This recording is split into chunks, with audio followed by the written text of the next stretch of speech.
नमस्कार दोस्तों, स्वागत करता हूं आप सभी का अनिक ट्यूटोरियल पॉइंट। मैं हूं ललन श्रीवास्तव। आज हम लोग इस वीडियो में सम इफ फंक्शन को सीखेंगे कि सम इफ फंक्शन किस तरह से काम करता है। तो सम इफ फंक्शन में क्या होता है कि एक ही पार्ट्स के नाम को अलग अलग रो में मेंशन करके अलग अलग सेल्स क्वांटिटी दिखाई गई हो, क्वांटिटी को एक साथ जोड़ना हो यानी कि सम करना हो तो सम इफ फंक्शन का प्रयोग करते हैं। अब आइए देखते हैं कि इस फंक्शन का प्रयोग कैसे करते हैं।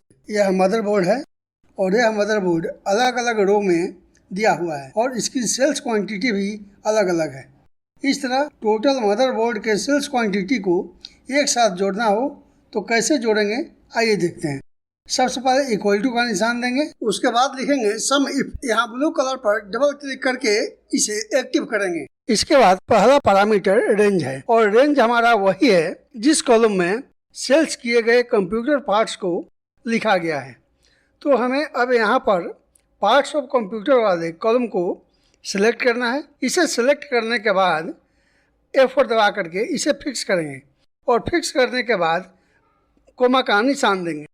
यहाँ पर नेक्स्ट पैरामीटर क्राइटेरिया है। यहाँ पर क्राइटेरिया हुआ है जिसका हमें सम करना है, यानी कि नेम ऑफ कंप्यूटर पार्ट्स ही हमारा क्राइटेरिया है। अब हमें मदरबोर्ड का सेल्स क्वांटिटी को जोड़ना है। तो आइए देखते हैं किस तरह से हम लोग जोड़ेंगे। इसके बाद डबल कोट ओपन करेंगे।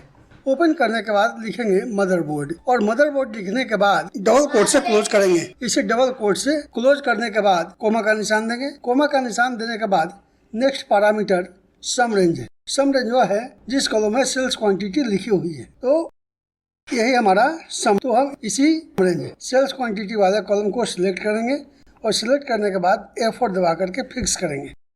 फिक्स करने के बाद ब्रैकेट को क्लोज करेंगे। क्लोज करने के बाद इंटर प्रेस करेंगे। इंटर प्रेस करने के बाद रिजल्ट यहाँ पर सम हो गया है। जहाँ जहाँ मदरबोर्ड लिखा हुआ है उन सबको एक साथ जोड़ दिया है, यानी कि सम कर दिया है। इस फॉर्मूला को चेक करने के लिए जहाँ जहाँ मदरबोर्ड लिखा है उसके सामने वाले सेल्स क्वांटिटी को एक एक कर सिलेक्ट करते हैं और सिलेक्ट करने के बाद जहाँ पर इन सब का सम 70 आया है और फार्मूला जहाँ पर लिखा हुआ है वहाँ भी 70 ही आया है। इस तरह से सम फंक्शन ठीक है। इसे एक तरह से और हम लोग जोड़ते हैं और इसे किस तरह से जोड़ते हैं आइए हम लोग देखते हैं।